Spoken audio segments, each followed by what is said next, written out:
नमस्कार मित्रांनो, जय शिवराय. मी संभाजी पाटील स्वागत करते तुमचं आपल्या सॅम्स ट्रॅव्हल प्लॅन या मराठी ब्लॉगमध्ये. सो ज्या एपिसोडमध्ये आज आपण आलो आहे एका अशा पर्वत रांगेमध्ये जे सह्याद्रीमध्ये असून पण त्याचे जे पावित्र्य आहे ते खूप जास्त मानलं जातं, आणि ते म्हणजे birth place of Lord Hanuman. तुम्हाला अंदाजा आलाच असेल की आपण बोलतो आहे अंजनेरी, महाराष्ट्रातल्या त्र्यंबक पर्वत रांगेमध्ये असलेला अंजनेरी पर्वत, जे लॉर्ड हनुमान यांच्या बर्थ प्लेससाठी म्हणून ओळखला जातो. सो इथे यायचं असेल तर नाशिक स्टेशनवरून 20 किलोमीटर आहे. Direct local S T available आहेत, डायरेक्ट ऑटो हायर करू शकता. आणि बघूया आपण आपल्याला किती वेळ वरती जायला लागतो आहे, वरती काय काय बघू शकता, आणि आयडियली इथे कधी आलं पाहिजे, आणि काय काय प्रिकॉशन घेऊ शकता. सो व्हिडिओमध्ये पुढे जाण्याच्या आधी चॅनलला सबस्क्राईब जरूर करा आणि बेल आयकॉनवरती क्लिक करा, म्हणजे माझ्या पुढच्या ट्रेकिंगचे अपडेट्स तुम्हाला येत राहतील. अंजनेरी पर्वत हा नाशिक जिल्ह्यामध्ये नाशिक CBS बसस्टँडपासून 20 किलोमीटर आहे. त्र्यंबकेश्वरला जाणारी एस-टी तुम्हाला अंजनेरी फाट्यावरती सोडेल, जे त्र्यंबकेश्वरच्या आधी 10 किलोमीटर आहे, आणि हेच बेस गाव आहे जर तुम्हाला अंजनेरी ट्रेक चालू करायची असेल तर. सो हा आहे अंजनी फाटा, आणि अंजनी फाट्यावरून डाव्या साईडला इथे अंजनीगिरी तीर्थ आहे. नाशिक बसस्टँडवरून अंजनेरी फाटा 20 किलोमीटर आहे, आणि अंजनेरी फाट्यावरून जिथून ट्रेक चालू होते ते 3 किलोमीटर आहे. जर स्वतःची गाडी असेल तर स्वतःच्या गाडीने 3 किलोमीटर जाऊ शकता, नाही तर लोकल ट्रान्सपोर्टने आला तर फाट्यावरती उतरावं लागेल आणि तिथून 3 किलोमीटर चालत जावं लागेल. आज खूप वेळानंतर पहिल्यांदा सोलो ट्रेकला आलो आहे, आणि त्यात बाईक पण नाही आणली, त्यामुळे लोकल एस-टीने यावं लागलं आहे. आला तर बाईकने या, नाहीतर लकीली जर तुम्हाला फाट्यावरून रिक्षा भेटली तर त्या आपल्याला 3 किलोमीटर आतमध्ये घेऊन येतील, नाही तर मग आहे चालत. सो बॅक साईडला जो डोंगर दिसतोय त्या डोंगराच्या वरती गाड्या जातात, आणि जर तुमच्या स्वतःचे व्हेकल असेल तर तिथे वरती तुम्ही बघू शकता, वरती त्या टेकडीवरती तुम्ही पार्क करू शकता. आणि जर स्वतःची गाडी नसेल तर तुम्हाला हे चालत जावं लागेल. रस्ता तर आहे ड्राईव्ह करण्यासारखा, पण गाडी नसेल तर काय पर्याय नाही आहे. बघूया आपल्याला कोण लिफ्ट देते का, कुठली गाडी येते का.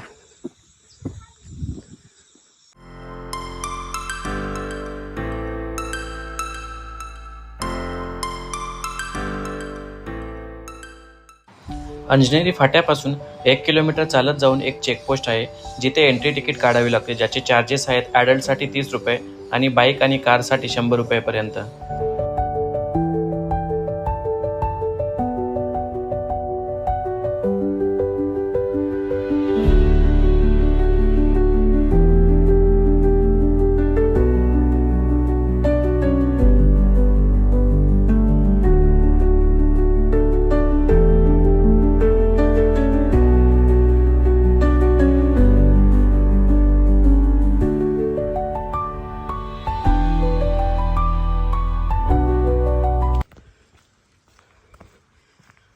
पावसाळा आणि सगळीकडे चिखल चिखल चिखल.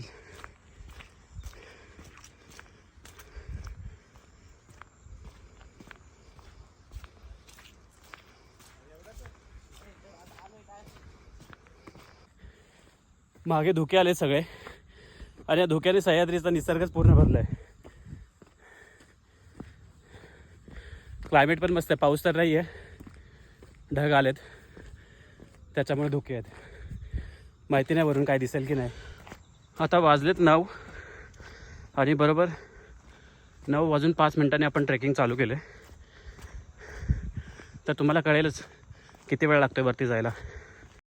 दुसऱ्या चेकपोस्टवरती आपले नाव लिहून आपली एंट्री केली जाते, आणि जर तुमच्याकडे गोप्रो किंवा कॅमेरा असेल तर तो इथे जप्त केला जातो. सो हा चेकपोस्ट आहे. इथून पावती दाखवून बॅगेज चेक करून आपल्याला इथून या सरळ रोडने वरती जायचं आहे.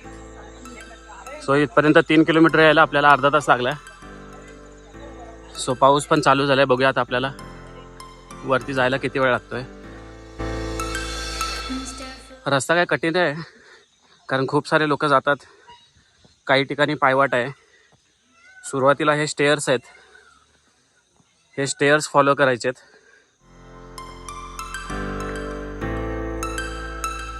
पावसाळ्यामध्ये जेवढा लवकरात लवकर ट्रेक चालू कराल आणि लवकरात लवकर खाली उतराल तेवढं चांगलं आहे. कारण दुपारी 3 नंतर इथे वरती जायला एंट्री नाही आहे कोणालाच. दगडातल्या पायऱ्या तर बनवल्यात, पण थोडंसं कठीण आहे, दगडं हलतायत.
थोडंसं पुढं आलं की इथे आपल्याला स्टीप पायऱ्या दिसतात आणि बरोबर डोंगरांच्या मधून एक व्हॅली खणलेली आहे आणि त्याच्यामध्ये पायऱ्या बनवलेल्या आहेत. आणि इथेच डाव्या बाजूला जैन लोकांचं तीर्थक्षेत्र आहे, जे केव्ज आहेत, केव्ज म्हणतो आपण त्याला.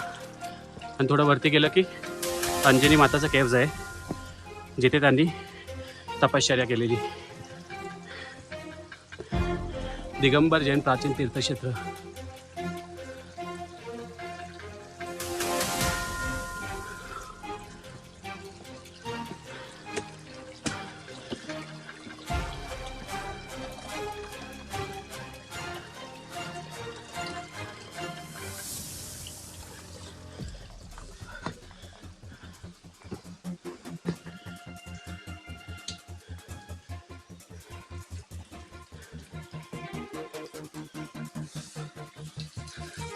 ही ज्यादा पाण्याची टाकी भरलेली आहे.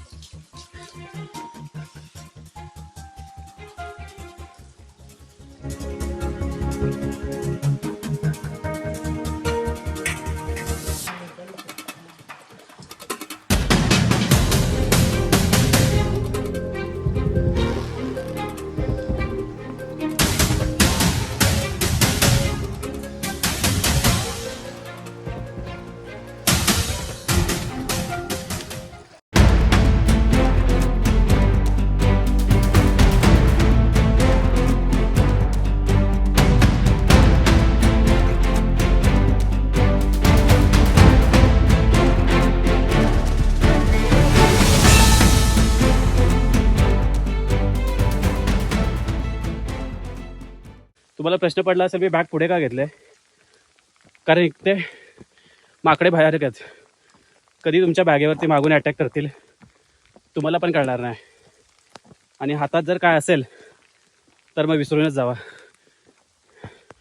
त्यामुळे शक्यतो माकडांपासून सावधान.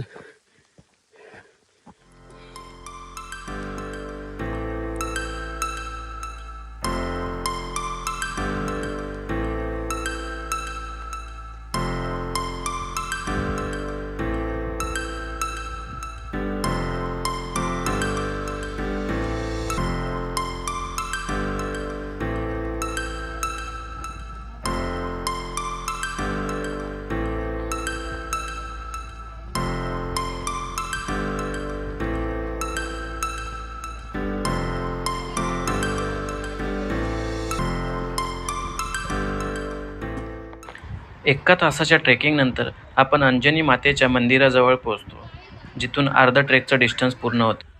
1 तास झाला चालतोय आपण. 9ला सुरुवात केलेली आणि आता वाजले 10.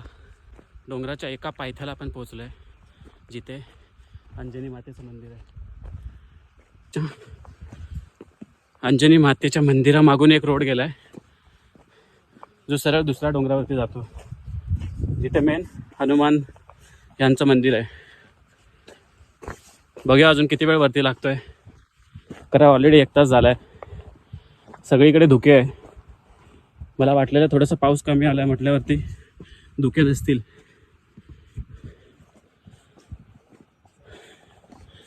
धुक्यांमध्ये आपले सह्याद्री किंवा किल्ले बघायला मजा नाही, कारण ह्याचं सौंदर्य खरं तर ज्यावेळी धुकं नसतं त्यावेळी बघायला खूप सुंदर आणि भारी वाटतं. 1 तास लागेल का अजून वरती?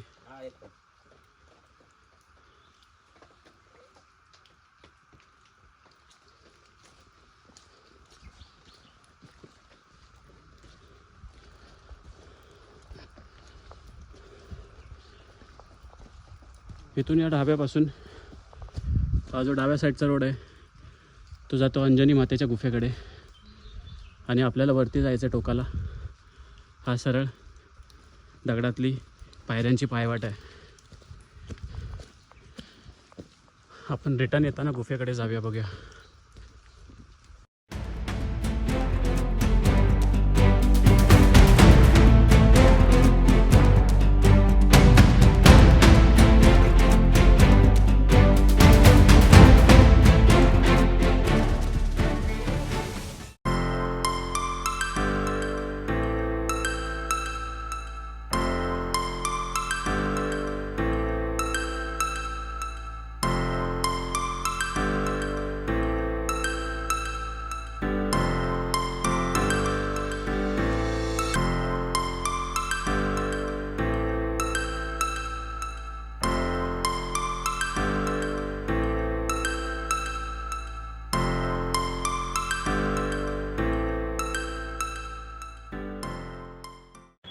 पुराणकथानुसार भगवान हनुमानचा जन्म याच अंजनेरी पर्वतावरती झाला असे मानले जाते.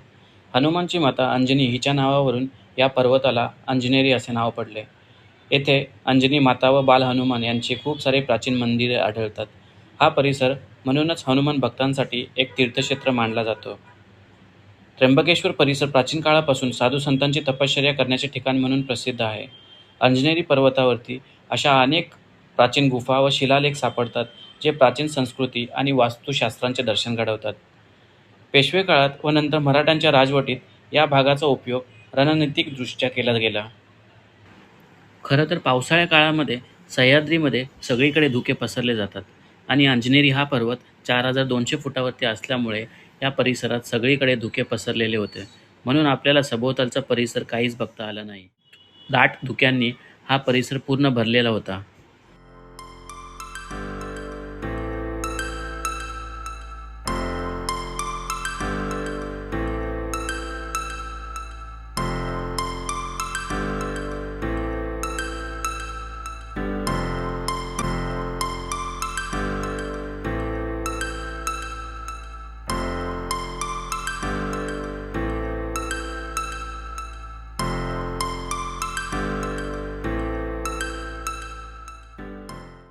आवाज येतोय मित्रांनो, म्हणजे शेवटी मंदिर आलं. तिकडून येतोय आवाज. बोला जय जय हनुमान. आला आला आला आला समित आला, पर्वताचा समित आला, मंदिर आलं. पवनपुत्र हनुमान की जय.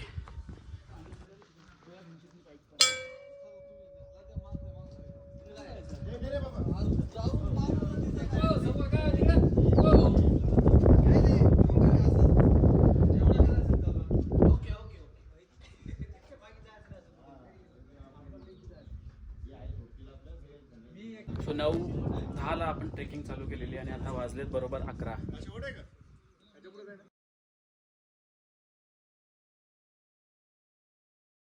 सो 2 तासामध्ये आपण वरती पोहोचलोय.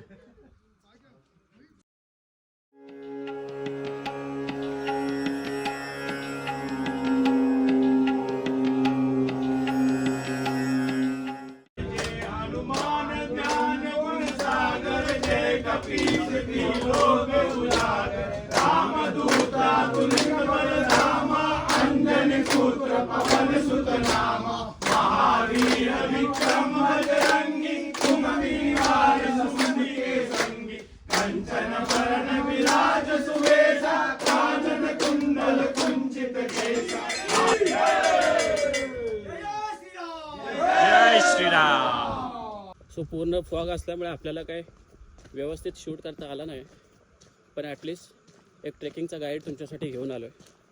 पुन्हा कधी जर संधी भेटली तर आपण नक्की पूर्ण ब्लॉग शूट करून तुम्हाला या साईडचा व्ह्यू दाखवतो. कारण आजूबाजूचा व्ह्यू खूप जास्त सुंदर आहे आणि वरून जो लेक दिसतो ज्याचा आकार हनुमानच्या पायासारखा आहे.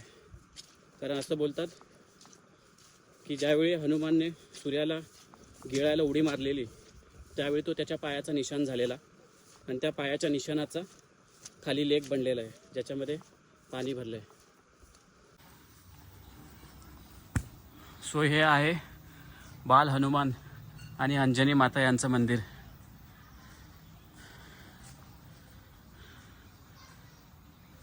हे पर्वतावरती नाही आहे बरं.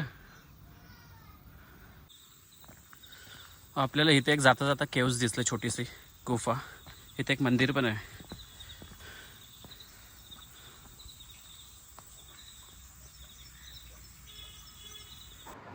अंजनेरी गावाच्या पायथ्याशी सिद्ध हनुमान यांचं मोठं मंदिर आहे. जर थोडक्यात सांगायचं झालं तर सिद्ध हनुमान मंदिर हे अंजनेरी पर्वतावरील एक शक्तिपीठासारखं ठिकाण आहे, जिथे भक्तांना एक आध्यात्मिक ऊर्जा व शांतता मिळते. आणि हनुमान जयंतीच्या काळात येथे मोठी यात्राही भरते. सो मित्रांनो, बऱ्याच लोकांना असं वाटतंय जे इथे पहिल्यांदा येतात की अंजनी माता आणि हनुमानचं मंदिर अंजनी गावामध्ये असेल आणि त्या हिशोबाने ते असं गृहीत धरून चालतायत की अर्ध्या तासाची ट्रेकिंग असेल, अर्ध्या तासामध्ये आपण मंदिरात पोहोचू. पण त्यांना माहिती नाही आहे की अंजनेरी पर्वत म्हणजे 4200 फुटाचा पर्वत आहे, जिथे चढायला कमीत कमी 2.5 तास लागणार आहेत तुम्हाला. त्यामुळे जे कोणी इथे येत असतील तर आधी थोडंसं स्टडी करा, इकडे तिकडे वाचा किती वेळ लागेल. शिवाय माझा ब्लॉग आहेच, 2.5 तासाची ट्रेकिंग आहे वरती जायला. सो व्हिडिओ कसा आवडला हे कमेंटद्वारे नक्की कळवा. तुर्तास एक छोटासा ब्रेक घेतो आणि भेटूया पुढच्या आपल्या ब्लॉगमध्ये. तोपर्यंत टाटा, बाय बाय.